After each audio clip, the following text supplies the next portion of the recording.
L'ascension fulgurante du Milo FC de Kankan se poursuit dans le championnat national Ligue 1 de Guinée. Le club de la Haute-Guinée qui retrouve l'élite du football guinéen cette saison après quelques années passées en deuxième division. En 3 journées de championnat, le Milo a engrangé 3 victoires en autant de matchs. Pour arriver à ce résultat, beaucoup de travail a été fait en amont pour atteindre cet objectif qui était le sien. C'est le résultat d'une longue et sérieuse préparation dans la rigueur avec le soutien du président du club, c'est vrai. Nous avons fait beaucoup de phases de préparation. Une première phase ici à Conakry avec des joueurs que nous avons piochés dans certains clubs de la capitale. Et pendant que l'autre groupe, les natifs de Kankan, s'entraînaient à Kankan. Après, pendant la deuxième phase, j'ai regroupé l'ensemble à Kankan. J'ai travaillé avec le groupe et j'ai tiré un certain nombre de joueurs. Avec ce groupe aussi, je suis revenu à Conakry pour la 3e phase, livrer des matchs amicaux. C'est ce qui m'a permis aujourd'hui d'avoir une équipe compétitive et qui fait des résultats. Nous savons qu'un championnat se joue en aller et retour.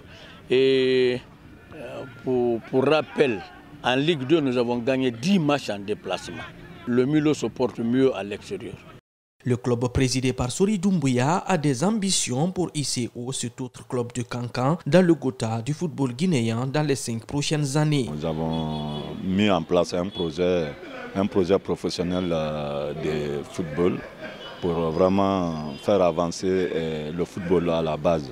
Donc c'est pour cette raison que nous avons décidé d'investir vraiment de façon professionnelle dans le club pour que le club soit vraiment un club de renommée nationale, pourquoi pas internationale. À la recherche de la perfection que nous avons pensé investir dans la ressource humaine. On a fait venir des techniciens de partout.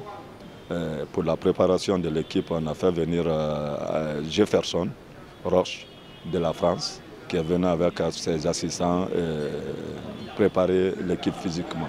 Les joueurs du Milo, de leur côté, sont conscients de l'enjeu du championnat qui les attend tout au long de la saison. C'est pourquoi ils sont tous mobilisés et motivés autour de l'idéal. Ils sont nombreux dans l'effectif du Milo à apprécier le travail de l'entraîneur Mamadou Bassila Gouché. J'ai dit à mes amis de ne pas tomber dans l'euphorie, c'est-à-dire de ne pas avoir vite la confiance parce que nous avons gagné des victoires à la maison, de tomber dans l'accès de confiance et de ne pas continuer à se concentrer. J'ai dit non, on peut continuer à s'amuser à l'internat une fois au terrain, nous devons se concentrer sur le travail.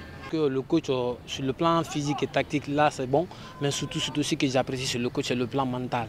Surtout son avant-match, il nous fait des bons discours. C'est-à-dire il met le jeu dans les meilleures conditions en te disant c'est toi le meilleur et c'est toi que tu peux. Le président du Milo de Kankan compte s'inspirer du modèle des grands clubs de football du monde pour bâtir une véritable équipe tout en se reposant sur le football à la base. Nous venons de mettre une académie Milo en place et nous sommes en collaboration avec Académie Jefferson JR24 de la France, qui est l'une des plus grandes académies en France. On vient de faire un tournoi de détection des jeunes talents, donc on a déjà une pépinière qui est en train de se former. Et prochainement, c'est sur le local, c'est notre option même. L'option du Milo, ce n'est pas d'importer les joueurs, mais c'est d'aller à la base, découvrir les jeunes talents, les former et puis les mettre dans l'équipe A et les faire progresser professionnellement. Ces propos du patron du Milo se matérialisent aujourd'hui par une ossature quasiment jeune qui joue pour la plupart la première fois de leur carrière en première division. Même s'il y a quelques joueurs venant d'autres clubs qui ont rejoint à l'intersaison le Milo, le coach du club de Kankan dit être conscient du travail qui reste à faire pour faire progresser les joueurs à tous les niveaux. Durant la saison écoulée du moins, pendant que le championnat s'est déroulé en Ligue 2, je faisais moi-même le recrutement. Moi, j'ai pris des joueurs au sein de RCCK de Kamsar, au sein de KFC de Conakry, chez Mohamed Blaise Camara, au sein de Gangan de Kindia. Et ce sont des joueurs que j'ai réunis, tous des jeunes, ajoutés aux joueurs du Milo. ensuite les travailler ensemble pour créer la cohésion. C'est ce travail-là aujourd'hui qui est en train de porter fruit. Moi, j'ai affaire aux jeunes qui jouent pour la première fois en Ligue 1, donc je ne suis pas pressé. C'est vrai que le souhait de tout entraîneur, c'est de commencer la compétition par des victoires qui m'ont rassuré, qui ont permis aux jeunes d'être en confiance, qui m'ont permis de me réconcilier avec le public de Kankan, un public exigeant. Mais vraiment, je ne suis pas totalement satisfait. Il faut se dire la vérité parce que je suis conscient qu'il y a encore des secteurs auxquels il faut améliorer. Depuis plus de 2 décennies, un championnat local est organisé à Kankan. Pour le président du Milo, voilà une des raisons que la Haute-Guinée se retrouve avec cette saison 5 clubs dans l'élite du football guinéen. Kankan a un avantage que je salue. Il y a plus de 20 ans, Kankan organise un championnat informel. C'est la seule raison qui fait ça, organisé par une association qu'on appelle CAFIC. Donc chaque année, les jeunes il y a un championnat, il y a la première division, il y a la deuxième division, à l'image même des championnats nationaux. Kankan a un championnat informel.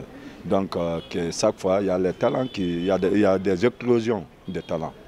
Donc ce n'est pas étonnant. La Haute-Guinée a 4 à 5 équipes aujourd'hui dans le truc. Nous voulons avoir plus.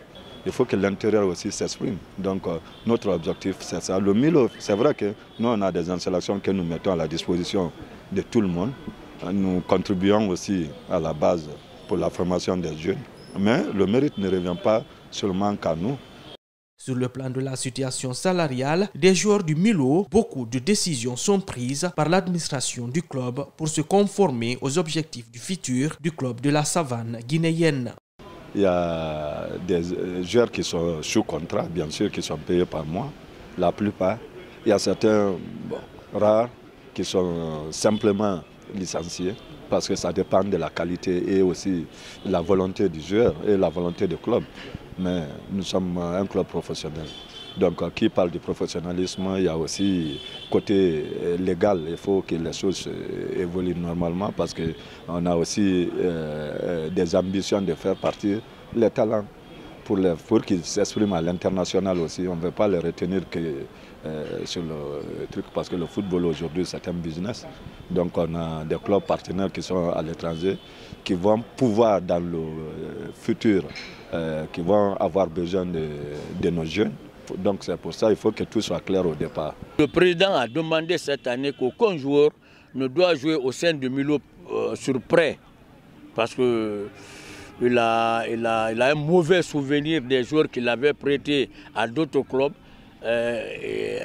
sur lesquels il s'est investi après qu'ils ont abandonné le club parce qu'ils étaient sous prêt, donc il ne pouvait pas les retenir. Donc maintenant il a demandé cette année que tout joueur qui doit signer au sein du Milo doit être un joueur du Milo.